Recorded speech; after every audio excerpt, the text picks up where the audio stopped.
Before I get into what I plan to say tonight, let me say that I personally am fine with the 60-day delay. I think it's fine to get more input. I think one of the primary reasons a 60-day delay would be useful is for you to better understand the plan. Because I think that there's a lot of information in this plan, and there's been a lot of arguments for and against, and I don't mean this to be insulting, but I'm not convinced at this point that all of you totally understand what's in it. So taking that time to help you better understand it, I think, is an excellent thing to do.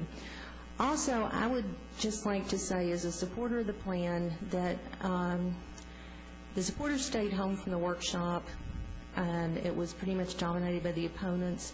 So I would really like for all the supporters who are here to speak tonight to go ahead and speak.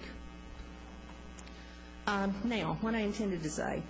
I learned a couple of interesting things watching y'all's workshop last week. One thing I learned was that I'm an extremist, which I found pretty interesting, as I suspect the 10 other members of the Planning Commission who voted for the plan also found it pretty interesting. The other thing I found was that it's okay for us to speak to you, which is something I hadn't been comfortable with. So here I am, but I want to make it clear I'm speaking only for myself and not for the Planning Commission.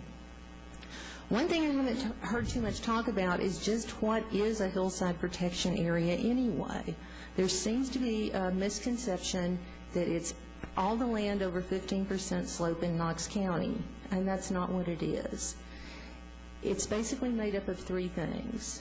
First of all, it's contiguous areas of slope greater than 15%, larger than 5 acres in size, and with an elevation gain of 40 feet. And contiguous acres of slope greater than 15%, larger than 3 acres, with an elevation gain of 60 feet. And to those things, you add everything that's upslope from those two steep areas. That's how we get the ridge tops, even though the ridge tops may be flat. Low-density residential. There are approximately 82,000 acres of low-density residential in the hillside residential area, which is 131,000 acres. So about 63% of it is low-density residential. 50,000 of those acres are already developed, so the plan would have no impact on them. For the remaining 32,000 acres, the plan density guidelines for up to 40% slope are exactly the same ones that MPC staff currently uses. There's no change until you get to 40%. I was not comfortable with the task force recommendations in the 15 to 25% range for medium density residential, office, and commercial. However, MPC staff recommended and the Planning Commission concurred to relax those somewhat, as if you don't know already, you will discover, I guess, in the next few months. And once those were relaxed and became less restrictive, then I was able to support the plan.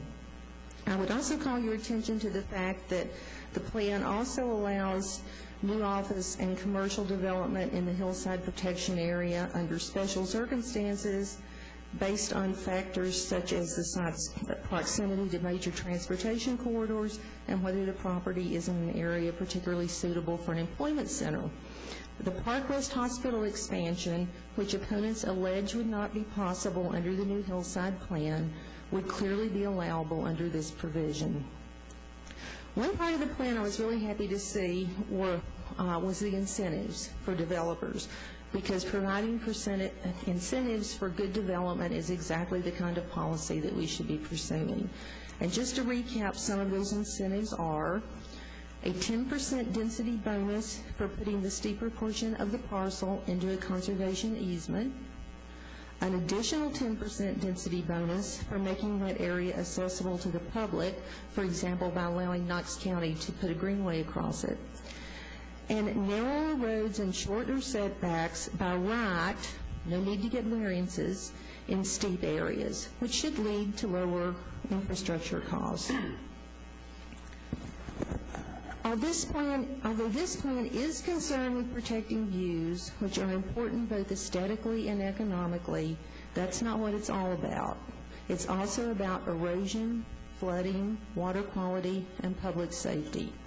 That's why we need to include the steep slopes as well as the ridge tops themselves. It's not a perfect plan because, as my fellow planning commissioner Nate Kelly observed, there's no such thing on planet Earth. But it is an excellent plan. It's not about preventing development on hillsides. It's about how to do development on hillsides. It's about doing that development in a smart way. Maybe I'm just an optimist, but I truly believe that in Knox County we are smart enough and mature enough to understand that we need to do that. Whether or not we have the political will to do it is a question for you to answer. And I very much hope that the answer will be yes. Thank you. Thank you.